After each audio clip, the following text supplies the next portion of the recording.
নমস্কাৰ মতা মাইকীসকল, আজি ওলালোঁ আৰু পিকনিকলে ভালুকপুং। মই মোৰ ঘৰৰ ফালেকে গৈ আছোঁ। আজি মানে এই ভিডিঅ'টোৰ দ্বাৰা এটা অভাৰভিউ এটা দিছোঁ।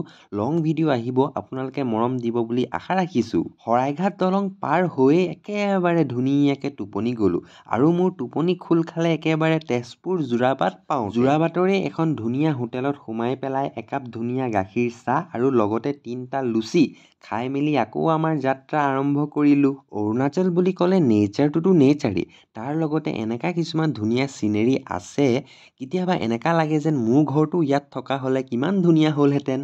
সেইবিলাক বাদ দিয়ক, ফাইনেলি আমি আহি পালোহি ভালুকপুং। মানে ইমান ধুনীয়া চিনেৰি চাওকচোন।